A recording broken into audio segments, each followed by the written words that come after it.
진정한 주님의 제자라면, 이라는 제목 가지고 오늘 말씀에 은혜를 나누도록 하겠습니다. 계속해서 매주일 누가복음의 이제 말씀을 나누고 있는데, 예수님께서 이제 갈릴리 사역을 이제 다 마치시고 십자가를 지시기 위해서 예루살렘으로 올라가시는 가운데 주셨던 그 교훈들의 말씀, 이 말씀들을 이제 집중적으로 해서 우리가 지금 살펴보고 있습니다. 자, 지난 주일은 그 예수님이 바리새인들의 위선과 율법주의, 이 바리새인들이 가지고 있던 위선들과 율법주의, 이거를 강력하게 이렇게 책망하시는 말씀이 있었고, 또 현재 있는 재물에 집착하지 말고 미래의 삶을 대비할 것을 교훈하는 이 부자와 거지 나사로의 비유, 이 두 가지 말씀을 주셨어요. 특별히 이 부자와 거지 나사로의 비유의 말씀에서 이 구원의 도에 대한 말씀, 이거 분명히 주셨던 말씀이에요. 모세와 선지자, 하나님 말씀이에요. 그 모세와 선지자, 하나님의 말씀을 듣고 믿어야 구원에 이룰 수 있다, 분명히 말씀을 주셨어요. 여러분, 무엇보다도 우리 믿음 생활하는 가운데 여러분 잊지 말아야 될 게 있습니다. 그게 뭐냐면 이 세상의 삶이 다가 아니다는 거예요. 이 세상의 삶이 다가 아니다. 반드시 이 세상을 넘어서 죽음의 문턱을 넘어가게 되면 천국과 지옥 딱 두 길만 있어요. 우리가 죽음을 맞이하고 난 다음에 딱 천국과 지옥 두 길로 쏘게 된다는 거예요. 그럼 더 중요한 것은 하나님 나라에 들어가기 위해서는 의가 필요해요. 내 의가 있는 게, 내 의가 중요한 게 아니에요. 하나님의 나라에 들어가기 위해서는 의, 곧 기준에 부합되는 이 믿음, 이게 있어야 된단 말이에요. 예수 그리스도에 대한 믿음이 없이는 모든 것이 헛되고 헛되니 모든 것이 헛되도다, 이렇게 될 수밖에 없어요. 여러분, 예수 영접하지 못하면 결국엔 어둠으로 들어갈 수밖에 없습니다. 부자와 거지 나사로 비유가 이거를 분명히 우리에게 말씀해 줍니다. 자, 무엇보다도 여러분, 이 부자와 거지 나사로의 비유, 이건 누구에게 주신 말씀입니까? 우리가 누가복음 16장 살펴봤잖아요. 이 부자와 거지 나사로의 비유, 이거는 제자에게 주신 말씀이에요. 16장 1절을 보세요. 제자에게 주신 말씀이잖아요. 특별히 여러분, 제자, 예수님의 제자라는 신분, 이거를 소홀히 여기시면 안 됩니다. 여러분, 예수님의 십자가의 도를 믿고 따르는 우리 모두가 예수님의 제자들입니다. 자, 특별히 헬라어로 제자가 뭐냐 하면 마데테스입니다. 마데테스. 요거는 어디서 왔냐면 배우다, 익히다. 배우고 익히다, 요 동사에서 나왔습니다. 예수님의 말씀을 배우고 익히는 사람은 전부 제자들이라는 거예요. 제자들. 무엇보다도 여러분, 제자들이라고 한다면, 우리가 예수님의 제자들이라고 한다면 예수님이 걸어가신 십자가의 길을 따라갈 줄 알아야 된다는 사실입니다. 어렵고 힘들고 어두운 이 시대가 되지만 주님이 왜 우리를 위해서 십자가를 지셨는가? 주님이 왜 우리를 위해서 십자가를 지셨는가? 이거 여러분 꼭 기억하시고, 무엇보다도 주님의 길을 뒤따르면서 주님의 참 제자로서 믿음 생활 은혜로 잘 감당하는 저와 여러분들이 되어야 될 줄로 믿습니다. 주님이 원하시는 것은 뭐냐면 너희가 참 제자 되기를 원하노라. 가짜가 아니고 진짜가 되기를 원하는 거예요. 참 제자 되어서 주님의 기쁨 되는 저와 여러분 되시기를 예수님의 이름으로 축복합니다. 자, 이제 누가복음 17장 이제 넘어왔는데, 자, 오늘 말씀에도 여러분 청중이 누굽니까? 말씀을 여러분 그저 그냥 보지 마세요. 이 말씀 지금 누구 들으려고 하시는 거예요? 오늘도. 오늘도 오늘 말씀 보면 이거 전부 다 제자라는 거예요. 또 1절을 보니까요. 1절 보니까 예수께서 제자들에게 이르시되 이렇게 말씀하셨단 말이에요. 특별히 5절을 보세요. 제자 가운데도 누구를 말하는 거예요? 사도들에게 말하는 거예요. 사도. 자, 어쨌든 오늘 말씀의 핵심은 뭐냐? 오늘 말씀의 핵심은 뭐냐 하면 제자들이 갖추어야 할 덕목입니다. 제자들이라고 한다면 이런 덕목을 갖춰야 되는데 오늘 특별히 4가지 덕목이 나와요. 자, 말씀이 길어질까 봐 신속하게 오늘 4가지 살펴보도록 하겠습니다. 자, 첫째, 1절과 2절. 1절과 2절 보면 예수께서 제자들에게 이르시되 실족하게 하는 것이 없을 수는 없으나 그렇게 하는 자에게는 화로다. 그가 이 작은 자 중에 하나를 실족하게 할진대 차라리 연자 맷돌이 그 목에 매여 바다에 던져지는 것이 나으리라. 여러분 2절에서 이 작은 자 중에 하나를 실족하게 할진대 그랬죠. 질문 드려볼게요. 이 작은 자는 누구를 의미합니까? 이 작은 자, 믿음이 연약한 초신자, 믿음이 연약한 초신자를 의미합니다. 자, 1절과 2절 보니까 실족이라는 단어가 나오죠. 실족, 헬라어로 스칸달론입니다. 스칸달론. 여기서 그 유명한 스캔들이라는 단어가 여기서 나왔습니다. 자, 이 실족, 덫함정 이런 뜻입니다. 덫함정. 그래서 고의적으로 덫과 함정을 만들어 가지고 남을 영적으로나 육적으로 죄악에 빠뜨려서 넘어지게 하는 거, 이게 실족이에요. 자, 근데 오늘 말씀을 잘 보셔야 됩니다. 자, 실족하게 하는 것이 없을 수는 없으나, 여러분 나도 다른 사람을 실족하게 할 수 있다니까. 나도 다른 사람 넘어지게 할 수 있어요. 예수님의 말씀을 오늘 굉장히 예수님의 말씀을 가만히 보시면 굉장히 섬세합니다. 인간의 부패한 도덕성 때문에 내가 다른 사람을 실족하게 할 수도 있다는 거예요. 자, 그렇게 되어서는 안 되겠지만 문제가 이거예요. 만약에 실족하게 한다면, 만약에 실족하게 하면 고대 로마의 사형제도입니다. 연자맷돌 가지고 목에 매달아서 그냥 물에 빠뜨립니다. 못 올라오게. 아예 세상에 못 올라오게. 실족이라는 것이 이게 얼마만큼 무서운가를 우리에게 단적으로 말씀해 주시는 것을 볼 수가 있어요. 역대하 말씀을 보면 북이스라엘의 최악의 왕입니다. 북이스라엘 최악의 왕이 누구냐면 아합 왕입니다. 자, 이 아합, 그리고 그 비슷한 시기에 남유다. 자, 아합은 북이스라엘 왕이고, 남유다에 대부분 다 남유다는 선한 왕이 많은데 아합 왕과 비슷한 시기에 아주 악하게 쓰임받은 왕이 하나 나와요. 여호람이라는 사람입니다. 여호람. 자, 이 사람들의 이야기가 역대하 18장, 19장, 20장, 21장까지 나와요. 이 두 사람의 공통점이 나옵니다. 모두 자기뿐만 아니고 자기 백성들까지 하나님 앞에서 우상 숭배하도록 강요해서 믿음에서 파산하도록, 믿음에서 실족하도록 그렇게 한 사람들이에요. 자, 이 두 사람 최후가 다 비참했습니다. 아합 왕 안 죽으려고 갑옷을 굉장히 튼튼하게 입었던 모양이에요. 갑옷을 튼튼하게 입고 전장에 나갔는데 그 갑옷과 갑옷 사이에 솔기 있잖아요. 틈. 요 사이로 화살이 들어옵니다. 이렇게 해서 비참하게 아합 왕이 죽습니다. 여호람, 이 사람은 창자에 문제가 생깁니다. 창자에 병이 생기는데 창자가 빠져요. 그래서 죽었습니다.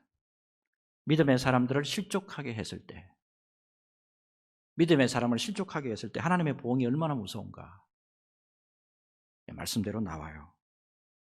여러분 무엇보다도 앞에서 이미 말씀드렸습니다만 우리도 잘못하면 은혜롭지 못한 행동으로 말미암아서 믿음의 사람들을 힘들게 하거나 넘어지게 하거나 실족하게 할 수도 있다는 거예요.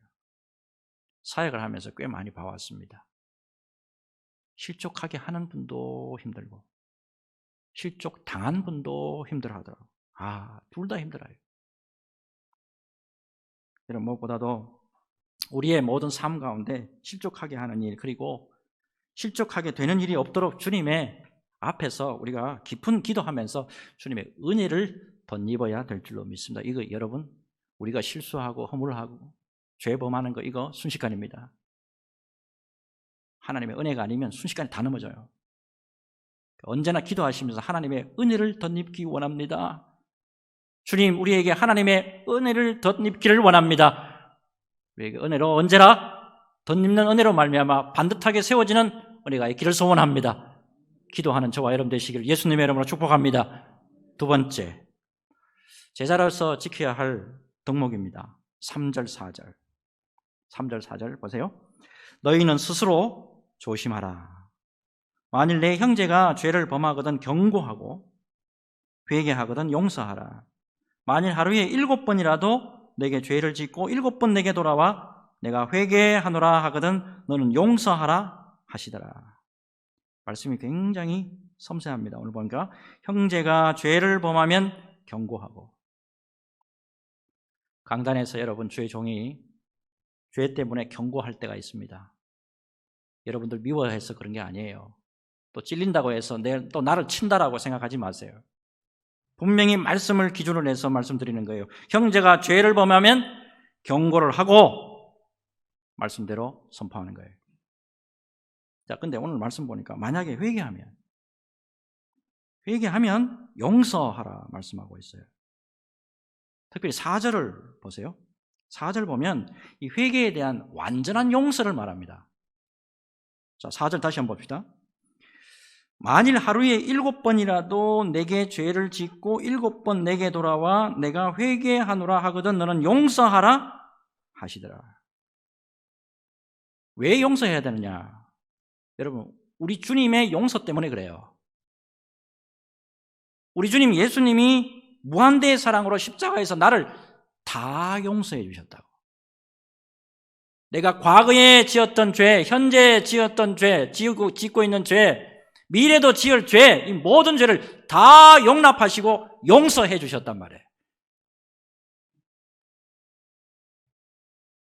근데 여러분, 중요한 게 이거잖아요. 나를 힘들게 하고 나를 넘어지게 한 사람을 용서한다는 거. 그거 쉬워요? 어렵습니까? 솔직히 나를 힘들게 하고 나를 넘어지게 하고 나를 실족하게 했던 사람 얼굴만 쳐다봐도 힘들잖아요. 절대로 용서하는 거 쉽지 않아요.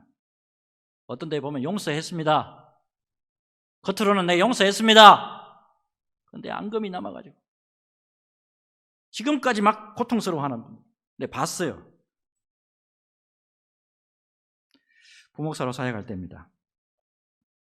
어느 전도 담당 권사님하고 저하고 오해가 생겼어요. 저는 분명히 그분 도와주는 건데 그분은 오히려 오해해가지고 전도 방해한다고. 그 이야기를 가지고 또 담임 목사님에게 또 직접 다이렉트로 올라갔네. 얼마나 또 혼났는지 몰라요. 직접 또 올라오라 하더라고. 그러니까 그 때문에 밤잠 못 자고 먹지도 못하고 얼마나 힘들었는지 몰라요. 나중에 이제 모든 것이 제대로 다 밝혀지긴 밝혀졌습니다. 그래서 미안합니다. 제가 잘못 알았네요. 사과하긴 사과하더라고.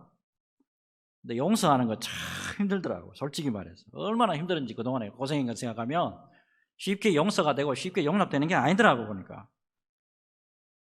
근데 이것도 하나님의 은혜로 고비를 잘 넘겼습니다. 그러니까 제가 진정한 그 사과를 잘 받아들이고 저도 고개를 숙이고 저도 그렇게 한 데는 또 원인이 있었겠지요. 저도 잘못했습니다. 이렇게 하면서 잘 화해를 했어요. 그래서 권사님하고 문제도 해결 잘 됐고 담임 목사님하고도 문제가 잘 해결돼서 지금까지 교제 잘 감당하고 있습니다. 자, 특별히 여러분 요한복음 21장 요한복음 21장을 딱 보시면 예수님께서 베드로를 찾아가십니다. 자, 이때 베드로가 어땠냐면 예수님을 3번씩이나 부인하죠. 예수님을 부인한다는 거 여러 번 말씀드리지만 예수님을 부인했다는 것은 나는 예수 안 믿습니다. 배교예요. 배교. 나는 예수 안 믿습니다. 배교예요. 그 배교한 베드로를 예수님이 찾아가십니다. 몇 번이나요? 3번씩이나. 자, 그리고 이렇게 말씀하시죠. 과거에 너 옥에도 간다며, 옥에 간다면 너 따라오고 또 죽는 데는 또 따라온다며. 그래서 내가 지금 이거 뭐 하고 있는 거야? 책망 한마디 없으셨어요. 굉장히 중요합니다. 용서가 뭔지 여러분 다시 깨우쳐야 돼요. 용서는 단순히 그냥 용서합니다, 저 잊어버렸습니다, 그게 아니에요. 여러분, 예수님이 이렇게 말씀하시잖아요. 요한의 아들 시몬아, 네가 이 사람들보다 나를 더 사랑하느냐. 요한의 아들 시몬아, 이 사람들보다 나를 더 사랑하느냐 라고 하면서 이 사람을 세워주십니다. 책망 안 하고 세워주십니다. 은혜로 채워주십니다. 믿음을 다시 세워주십니다. 사랑으로 다시 세워주십니다. 이 사람 살려주시더라고. 여러분, 네가 나에게 그렇게 했지, 내 용서 못해, 너 그냥 죽어야도 싸, 사람을 넘어뜨리는 게 아니고, 용서는 뭐냐면 사람을 살리는 것이, 그게 용서예요. 예수님처럼 살리는 저와 여러분들이 되어야 될 줄로 믿습니다. 우리 예수님은 다 용서해 주셨어요. 우리가 다 용서받을 수 있는 그런 인격체입니까? 우리가 다 용서받을 수 있는 사람들입니까? 그럼에도 불구하고 예수님이 다 용서해 주셨습니다. 그러므로 너희도 용서하라. 이게 참 제자의 도리입니다. 말씀의 은혜 위에 든든히 서는 저와 여러분 되시기를 예수님의 이름으로 축복합니다. 세 번째, 제자들이 갖춰야 될 덕목입니다. 믿음. 자, 6절입니다. 믿음인데 6절 우리 같이 읽읍시다. 읽겠습니다. 시작. 주께서 이러시되 너희에게 겨자씨 하나일 만한 믿음이 있었더라면 이 뽕나무들어 뿌리가 뽑혀 바다에 심기어라 하였을 것이요 그것이 너희에게 순종하였으리라. 아멘. 겨자씨, 거의 눈에 보일까 말까 하는 정도의 작은 씨앗입니다. 이 겨자씨 하나일 만한 믿음이라는 거, 이거 쉽게 이야기하면 존재 여부만을 분간할 수 있는 그런 작은 양의 믿음을 말합니다.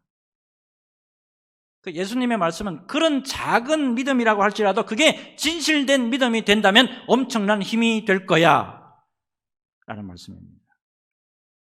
자, 근데 여러분, 우리가 예수 믿을 때 성령의 은혜로 믿음을 주셔서 예수님을 구주로 믿을 수가 있었어요.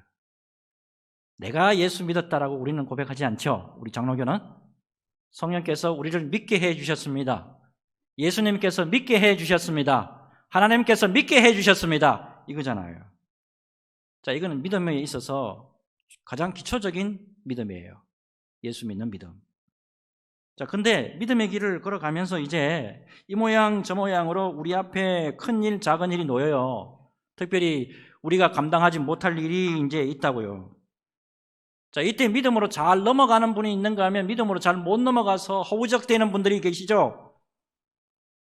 자, 이때 믿음은 저절로 오는 게 아닙니다. 그래서 이거를 제자 훈련 때 제가 말씀드렸죠. 이런 믿음을 은사적인 믿음이다 말씀드렸잖아요. 구원받을 때 구원에 필요한 믿음 외에 은사적인 믿음도 필요하다라는 겁니다. 목회를 하다가 보면 이 은사적인 믿음이 얼마나 필요한지 저도 절실하게 깨닫습니다. 여러분, 이 은사적인 믿음은 근데 어떻게 하면 받을 수 있는 걸까요? 제 같은 경우는 이겁니다. 저 같은 경우는 그동안에 은혜를 많이 받은 것 중에, 믿음의 은혜를 많이 받은 것 중에 하나가 뭐냐면 전도 집회할 때예요. 이상하게 어느 교회 갈 때마다 꼭 전도 집회함에 있어서 꼭 앞장서게 되는 게 이 부목사인 저더라고. 그때마다 뭐 붙들 게 있어야죠. 그러니까 하나님 앞에 무조건 기도할 수밖에 없었습니다. 그때 깨달았어요.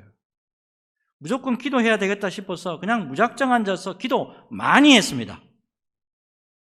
기도 시간이 많았습니다. 그랬지만 기도하는 가운데 어떤 생각이 드냐면, 그래, 이번에 목표가 이 정도인데 충분히 가능해. 충분히 사람을 하나님이 보내주실 거야. 믿음이 오더라고요. 그때 깨달았습니다. 남다른 기도가 있을 때 남다른 믿음도 온다. 남다른 기도가 있을 때 남다른 믿음도 나에게 온다. 이 은사적 믿음입니다. 충만한 기도 통해서 은사적 믿음을 가지시고, 여러분, 예수 오래 믿을수록 여러분 은사적인 믿음이 있어야 돼요. 이 은사적인 믿음이 있어야 쫀쫀하지 않다고. 쫀쫀한 믿음이 아니고 담임 목사의 마음이에요. 여러분 모두가 풍성하게 하나님 앞에 믿음으로 승리하는 그런 은혜의 역사가 있으시기를 예수님의 이름으로 축복합니다. 마지막, 자, 예수님의 제자들이 꼭 간직해야 될 마지막 덕목이 뭐냐 하면 하나님 앞에서 전적인 헌신의 모습이 있어야 된다는 거예요.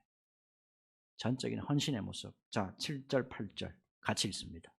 읽습니다. 시작. 너희 중 누구에게 밭을 갈거나 양을 치거나 하는 종이 있어 밭에서 돌아오면 그들어 곧 와 앉아서 먹으라 할 자가 있느냐? 도리어 그들어 내 먹을 것을 준비하고 띠를 띠고 내가 먹고 마시는 동안에 수종 들고 너는 그 후에 먹고 마시라 하지 않겠느냐? 아멘. 종이 밭을 갈고 양을 치고 집에 돌아왔어요. 근데 바로 주인이 식사해 라고 하는 일은 없다 이 말입니다. 자, 8절을 보시면 띠를 띠고 그랬죠. 띠를 띠고 이거는 뭐냐면 일할 수 있는 복장 자세를 말합니다. 결국 비록 밖에서 종이 일을 마치고 의무를 다하고 돌아왔다 할지라도 집에 오면 제일 먼저 주인이 편하게 먹고 마시도록 도와야 한다는 거예요. 그래서 9절을 보니까 종이 의무를 다했다고 감사하겠느냐? 종이 의무를 다했다고 주인이 감사하겠느냐? 그렇지 않다는 거예요. 종이 한 일은 종으로서 마땅히 해야 될 의무이지 어떤 답례를 받을 사항이 전혀 아니다 이 말입니다. 제자들이 하나님 앞에서 헌신할 때, 제자들이 교회 앞에서 헌신할 때, 제자들이 예수님 앞에서 헌신할 때 답례나 보상받고자 하는 것이 아니고 하나님의 종으로서, 주의 종으로서 당연한 의무로 여겨야 한다 이 말씀입니다. 자, 그렇게 해서 10절에 이렇게 말씀하죠. 10절, 이와 같이 너희도 명령받은 것을 다 행한 후에 이르기를 우리는 무익한 종이라. 우리는 무익한 종이라 우리가 하여야 할 일을 한 것뿐이라 할지니라. 최근에 우리가 속해 있는 노회 교회예요. 우리 노회에 속해 있는 교회 중에 한 교회인데 목사님이 이번에 원로 목사님으로 세우심을 받았는데 41년간 목회를 하셨어요.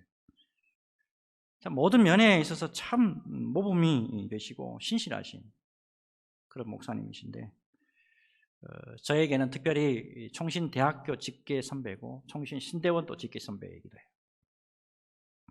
참 많은 후배분들과 여러 목사님들이 그분 참 사랑하고 존경하는 모습 봐서 참 부럽더라고요. 아, 저런 목회해야 되는데. 철저하게 당신의 사명만 딱 감당하고 깨끗하게 딱 물러났습니다. 후임 목사님 잘 세워놓고 자기는 그래도 나는 뒷방 늙은이가 안 된다고, 나는 그래도 계속 일할 거라고, 수원신학교 내에서 아무도 잘 안 맡으려고 하는 게 농어촌 선교예요. 농어촌 선교. 이건 돈만 들어가고요, 이건 물질만 막 들어가고 굉장히 힘들어요. 아무도 안 하려고 그래. 근데 이분이 하신다고 스스로 나서더라고. 참 감사하고 참 모범적이다. 참 저런 목사님 정말 닮아야 된다고 그런 생각 저절로 들더라고요. 이 모습과 아울러서 최근 제가 감동적인 글을 하나 읽고 한참 동안 좀 멍하게 좀 있었어요. 오늘 이 글 소개해드리면서 오늘 말씀 좀 전에 말씀을 정리할까 합니다. 우리가 잘 아는, 제가 자주 언급하는 목사님이죠. 지구촌교회 원로 목사님이 이동원 목사님, 참 모범적인 목사님 중에 한 분이에요. 그런데 이 목사님의 아드님 중에 한 분이 변호사인데 참 안타깝게도 작년에 그만 대장암으로서 천국에 먼저 갔어요. 지난 10월 달이 바로 그 아들이 이제 하늘에 부름을 받은 지 1년이 되는 때였다 그러더라고요. 그때 이제 때마침 아들의 이 죽음과 관련해서 기막힌 글을 하나 써서 이제 올리셨던데, 편지 형식으로 된 글인데 제목이 이거예요. 범아, 욥의 친구들을 용서한다. 범아 욥의 친구들을 용서한다. 이 범, 이동원 목사님의 아들 이름이에요. 근데 이제 편지 형식인데 제가 읽어드릴 테니까 여러분 한번 들어보세요. 변호사 범아, 네가 세상을 떠나자마자 내게도 욥의 친구들의 방문이 있었다. 물론 아빠와 엄마는 수많은 순전한 친구들과 성도들로부터 말로 다 할 수 없는 위로와 격려를 받았단다. 그런데 아빠도 잘 모르는 두 사람의 공격이 있었단다. 네 천국 환송 예배를 드리는 새벽에 매일로 어떤 여인이 뜬금없이 내가 장애인들을 잘 돌보지 않아 이런 일이 생긴 것이라고 회개하라고 했단다. 또 한 사람은 유튜브로 이동원 목사의 죄를 물어 아들을 데려가셨을 것이라는 광고를 올렸단다. 물론 내용에선 그 어떤 죄목도 지목하지 못하고 말이다. 아들 범아, 넌 변호사니까 이럴 때 아빠가 어떻게 해야 될지 가르쳐 주려구나. 내 주변에 있는 변호사 지인 중에 어떤 사람은 못된 버릇을 고쳐주기 위해서 명예훼손으로 당장 고발하자는 분도 있고, 어떤 분은 그렇게 대응할 수 있지만 목사님이 시간을 많이 써야 하고 마음도 더 아프실 거라고 그냥 놔두라고. 그 사람 유명인을 공격하여 많은 이들이 자기 유튜브에 접속하게 하여서 돈벌이 하려는 수단에 불과한데 싸울 가치가 있겠냐고 하는 분들도 있었다. 아들 범아, 우선 아빠 동생 중 너희 동구 삼촌이 장애인이어서 아빠는 목회 중에 장애인 사역에 각별히 신경을 쓰고 지난 10여 년간 미랄 선교회 이사장으로 장애인 섬기기에 나름 최선을 다했고, 현재 지구촌 교회 장애인 복지 사역은 아주 모범적인 모델 사역이 되어 있단다. 나는 그 여인이 무슨 마음으로 그런 편지를 쓴 것인지 이해가 안 되는구나. 그리고 장례식 아침까지 날짜를 잡아 그런 메일을 쓰는 인간의 악함이 내 영혼을 슬프게 적시는구나. 그리고 범아, 넌 이제 아내를 만나 독립하여 한 가정을 이룬 가장인데 하나님이 아빠인 나의 죄로 독립한 가장인 네 생명을 거두어 가신다는 논리, 이게 말이 되니? 이는 모래와 몰상식의 인간들이 크리스천을 자처하기 때문에 한국 교회가 욕을 먹고 있는 것 아니겠니?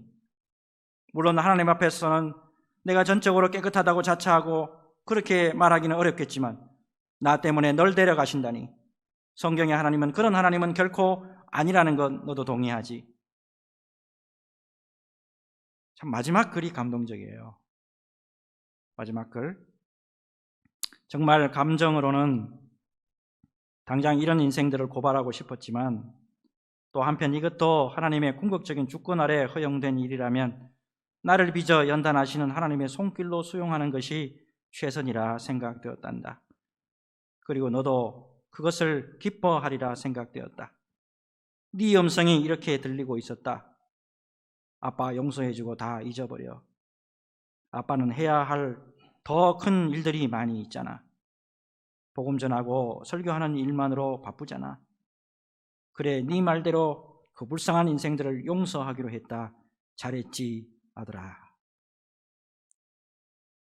참 마음 많이 상했을 텐데 그거 내세 가지 아니하고 충실하게 자신의 일을 감당해내는 목사님의 모습을 보면서 참 대단하다 싶더라고요.